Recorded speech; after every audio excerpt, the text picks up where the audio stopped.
The deep dive में आपका स्वागत है।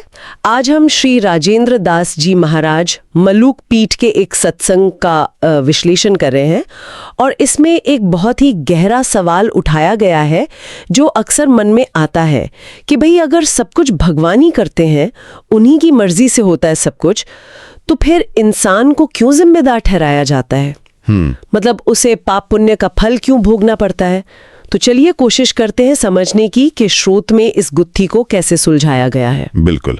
और ये सवाल है भी ऐसा जो अध्यात्म के कई सारे जरूरी पहलुओं को छू लेता है, जैसे फ्री विल है, भगवान की इच्छा है, हमारा ईगो, अहंकार। हाँ, अहंकार। और फिर मुक्ति कैसे मिले कर्म बंधन से। स्रोत में इसको समझाने के लिए कुछ अच्छी कहानियां और उदाहरण दिए गए हैं, उससे बात थोड़ी साफ होती है। सत्संग शुरू ही इस बात से होता है कि हम लोग कितनी आसानी से अपनी कामयाबी का क्रेडिट खुद ले लेते हैं। हाँ, ये तो है। और उस ऊपर वाली शक्ति को भूल ही जाते हैं। इसी को अहंकार कहा गया है ना? हाँ, बिल्कुल। और स्रोत कहता है कि यही जड़ है समस्या की। जो संत होते हैं या जो समझदार लोग हैं, वो अपनी किसी भी अचीवमेंट का श्रेय खुद को नहीं देते। अच्छा। वो कहते हैं ये गुरु की कृपा है या भगवान की कृपा है। और ये सिर्फ कहने की बात नहीं है, सिर्फ विनम्रता दिखाने के लिए नहीं। ये असल में अहंकार के जाल से बचने का एक तरीका है।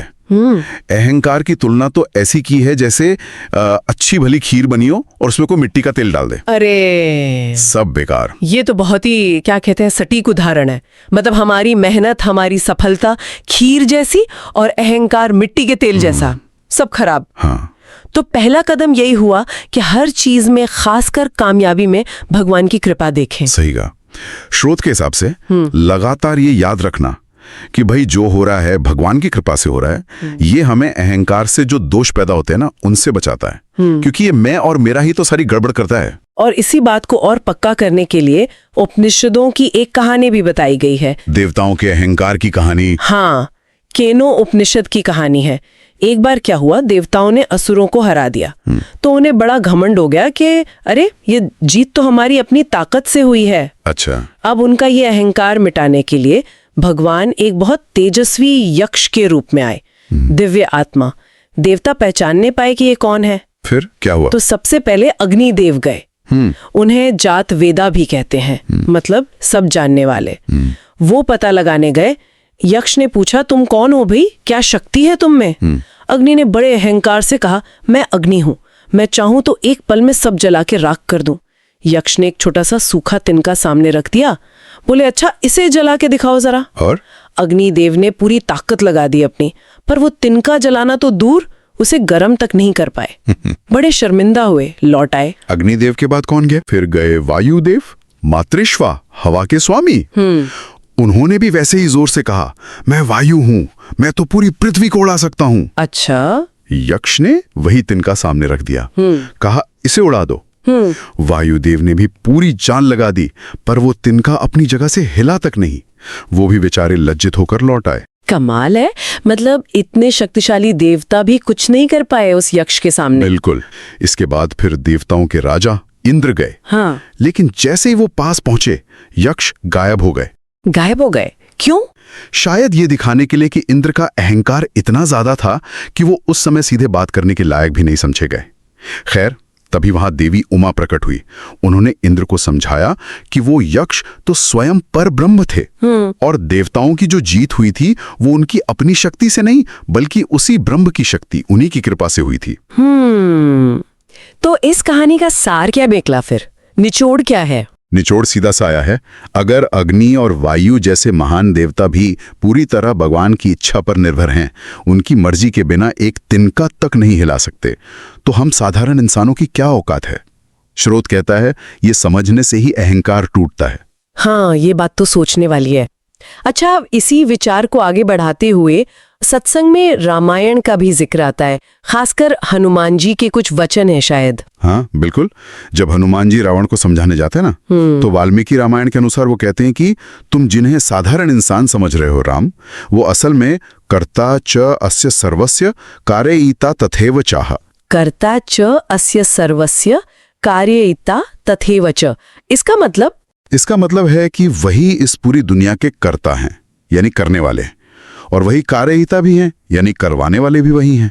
कर्ता और कार्यिता, ये दो शब्द बड़े अहम लग रहे हैं। क्या सत्संग में कर्ता शब्द की कोई व्याकरण के हिसाब से भी व्याख्या की गई है? हाँ, किए है। श्रोत में पाणिनि के व्याकरण सूत्र का जिक्र है, स्वतंत्र कर्ता। व्याकरण में कर्ता उसे कहते हैं जो स्वतंत्र हो, मतलब आजाद हो। अच्छा। अब अगर आध्यात्मिक नजरिए से देखें तो पूरी तरह से स्वतंत्र, सर्वतंत्र स्वतंत्र वो तो केवल परमात्मा ही है। बाकी सब, चाहे सूरज हो, चांद हो, हवा हो, यहां तक कि मौत भी, सब भगवान के अनुशासन में, कह सकते हैं उनके डर से ही काम करते हैं। श्लोक भी है ना, भयादस्याग्निस्तपति भया तपति सूर्य।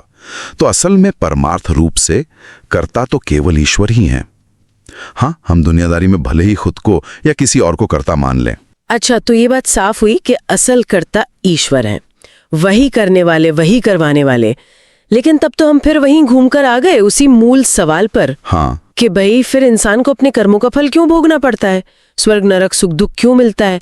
वो फल भी तो फिर ईश्वर को ही मिलना चाहिए ना। बिल्कुल सही सवाल है, और ये है बड़ा पेचीदा मामला।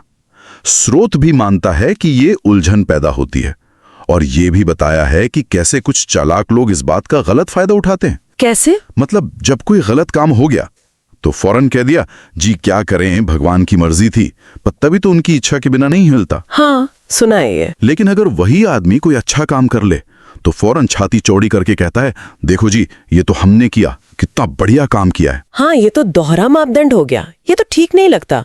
या तो भाई सब कुछ भगवान पर डालो, अच्छा भी और बुरा भी, या फिर अपनी जिम्मेदारी मानो। ऐसा थोड़ी होता है कि बुरा हो तो भगवान की मर्जी, अच्छा हो तो मेरी मेहनत। बिल्कुल, सत्संग में इसी बात पर जोर है कि भाई ये भेद क्यों? अच्छा काम तो खुद का और बुरा काम भगवान ने करवा दिया, ये सोच ठीक नहीं। तो फिर इस विरोधाभास का, इस कंफ्यूजन का हल क्या बताया गया है? कैसे रिकंसाइल करें इन दोनों बातों को कि भगवान ही करते हैं पर फल हमें मिलता है? देखिए, समाधान सिर्फ दिमाग से मान लेने में नहीं है, रट्टा मारने में नहीं है, बल्कि दिल से एकदम गहराई से इस बात को स्वीकार करने में है। स्रोत कहता है कि जिस पल, जिस क्षण कोई इंसान सचमुच पूरी तरह से ये मान लेता है और अनुभव कर लेता है कि बस एक ईश्वर ही करता है, वही कार्यिता है। ठीक है, उसी क्षण, उसी मोमेंट वो इंसान कर्म के बंधन से, पाप पुण्य की इन जंजीरों से आजाद हो जाता है। मतलब जैसे ये पक्का विश्वास हुआ, वो इंसान फिर करता रहा ही नहीं, वो सिर्फ एक माध्यम बन गया, जैसे भगवान के हाथ में कोई टूल, कोई औजार या कठपुतली। बिल्कुल, यही बात, एकदम सही समझा। उस अवस्था में पहुंचने के बाद उस इंसान के शरीर से, मन से जो भी काम होंगे ना, वो उसके अपने पर्सनल कर्म नहीं गिने जाएंगे। अच्छा। हाँ, वो भगवान की लीला या भगवान का काम माना जाएगा। ऐसे लोग भगवान के यंत्र बन जाते हैं। फिर भगवान उनके जरिए बड़े बड़े काम करवाते हैं दुनिया में, लेकिन उन्हें उसका कोई पुण्य या पाप नहीं लगता। लेकिन ये पता कैसे चलेगा कि कोई वाकई इस अवस्था में पहुंच गया है? मतलब सिर्फ कहने से तो नहीं होता, इसकी कोई पहचान, कोई लिटमस टेस्ट है? हाँ, सत्संग में एक बहुत जरूरी पहचान बताई गई है। जिसको ये पक्का अटल विश्वास हो गया है कि कर्ता कार्यता सिर्फ भगवान है, उसकी सबसे बड़ी निशानी ये है कि उसके हाथ से फिर कोई गलत काम, कोई निषिद्ध कर्म, मतलब शास्त्र के विरुद्ध काम हो ही नहीं सकता। हो ही नहीं सकता। नहीं, जागते में तो क्या, सपने में भी उससे कोई पाप कर्म नहीं होगा। अगर किसी से अभी भी जाने अनजाने में गलतियां हो रही हैं, पाप हो रहे हैं, तो समझ लेना चाहिए कि अभी कर्तापन का भाव, वो मैं करने वाला हूं वाला भाव पूरी तरह से मिटा नहीं है। ये तो बहुत ही महत्वपूर्ण बात है, यानी असली पहचान कर्मों से होगी। लेकिन एक और सवाल है, ये जो कहा जाता है कि भगवान ही अंदर से प्रेरणा देते हैं, उर प्रेरक रघुवंश विभूषण, या सभी नचावत राम गोसाई, भगवान सबको नचाते हैं, क्या ये बात हर किसी पर हर समय लागू होती है? नहीं, यहां पर एक बहुत बड़ा फर्क बताया गया है। स्रोत एकदम साफ करता है कि ये बातें कि भगवान ही प्रेरणा दे रहे हैं या कठपुतली की तरह नचा रहे हैं, ये खास तौर पर उन लोगों के लिए कही गई हैं जो जीवन मुक्त महात्मा हैं। जीवन मुक्त मतलब वो संत जो जीते जी मुक्त हो चुके हैं, जिन्होंने अपना अहंकार, अपना कर्तापन का भाव पूरी तरह से मिटा दिया है, खत्म कर दिया है। उनके कर्म सीधे भगवान की प्रेरणा से होते हैं। अच्छा, तो फिर हम जैसे साधारण लोग जो अभी उस मुक्त अवस्था में नहीं पहुंचे हैं, हमारे कर्म कैसे होते हैं? क्या वो भी भगवान ही करवाते हैं? हम जैसे ज्यादातर लोगों के लिए जो अभी अहंकार और कर्म के बंधन में फंसे हुए हैं, हमारे कर्म हमारे अपने ही पुराने जमा किए हुए संस्कारों से चलते हैं। संस्कार मतलब आदतें, प्रवृत्तियां। हाँ बिल्कुल, पिछले कर्मों से बनी गहरी आदतें, टेंडेंसीज। अगर किसी के बुरे संस्कार ज्यादा इकट्ठे हैं तो उसके मन में बुरे काम करने की ही प्रेरणा उठेगी बार बार। अगर अच्छे संस्कार ज्यादा हैं तो अच्छे काम करने का मन करेगा। ये उस तरह की सीधी डिवाइन इंस्पिरेशन नहीं है जो मुक्त पुरुषों के कर्मों में होती है। ये ज्यादातर हमारे अपने पैटर्न से चलता है। अच्छा, तो इसका मतलब ये हुआ कि जब तक कोई उस पूरी तरह समर्पित अवस्था तक नहीं पहुंच जाता जहां वो मैं वाला भाव खत्म हो जाए, हाँ, तब तक उसके लिए नियम एकदम सीधा और साफ है। आप अपने कर्मों के लिए खुद जिम्मेदार हैं और आपको उनका अच्छा या बुरा फल भोगना ही पड़ेगा। कर्म का सिद्धांत है ना, जैसा करोगे वैसा भरोगे, वो उन सब पर पूरी तरह लागू होता है जो अभी भी खुद को कर्ता मानते हैं। तो सत्संग के आखिर में इसी बात को कैसे संक्षेप में बताया गया है? निष्कर्ष क्या है? आखिर में संत कबीर का एक बहुत मशहूर दोहा याद दिलाया गया है। कबीरा तेरी झोंपड़ी गल कटियन के पास, जो करेगा सो भरेगा, तू क्यों होए उदास। हाँ, सुना है ये। मतलब तेरी झोपड़ी तो कसाईयों के मोहल्ले में है। ये दुनिया ऐसी ही है, यहाँ जो जैसा कर्म करेगा उसे वैसा फल भोगना ही पड़ेगा। इसमें उदास होने की क्या बात है? ये नियम तब तक चलता रहेगा जब तक इंसान कर्तापन के भाव से मुक्त होकर पूरी तरह भगवान का यंत्र में ही बन जाता। तो कुल मिलाकर इस पूरे विश्लेषण से हम क्या समझे?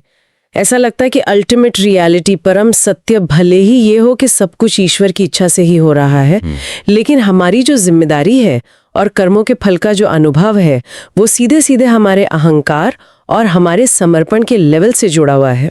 हाँ बिल्कुल, कर्म के बंधन से असली आजादी सिर्फ ये बुद्धि से जान लेने से नहीं मिलती कि भगवान ही सब करते हैं। ये तब मिलती है जब व्यक्ति सचमुच अंदर से अनुभव करे कि वो केवल भगवान का एक निमित्त मात्र है, एक इंस्ट्रूमेंट है। और ये अवस्था, जैसा कहा गया, एक बहुत ऊंची आध्यात्मिक स्टेज है जिसकी पहचान ये है कि उस व्यक्ति से फिर कोई गलत काम हो ही नहीं सकता। और जो लोग अभी उस ऊंची अवस्था तक नहीं पहुंचे हैं उनके लिए संदेश एकदम साफ है। वे अपने कर्मों के प्रति सावधान रहो, जागरूक रहो, क्योंकि उनका फल तुम्हें ही भोगना पड़ेगा। जैसा बोगे वैसा काटोगे का नियम पूरी तरह से लागू है। जाते जाते श्रोताओं के लिए एक विचार छोड़ जाते हैं। अगर सत्संग ये कहता है कि मुक्ति से पहले हमारे ज्यादातर काम हमारे पुराने संस्कारों से ही होते हैं, हमारी पुरानी आदतों से, तो फिर उस पूर्ण समर्पण की अवस्था तक पहुंचने से पहले हम असल में कितनी स्वतंत्र इच्छा या फ्री विल का इस्तेमाल कर पाते हैं? क्या हमारे ज्यादातर फैसले हमारी बंधी बंधाई आदतों का ही नतीजा नहीं होते? सोचने वाली बात है ये। श्री राजेंद्र दास जी महाराज के सत्संग पर आधारित हमारा ये विश्लेषण यहीं समाप्त होता है।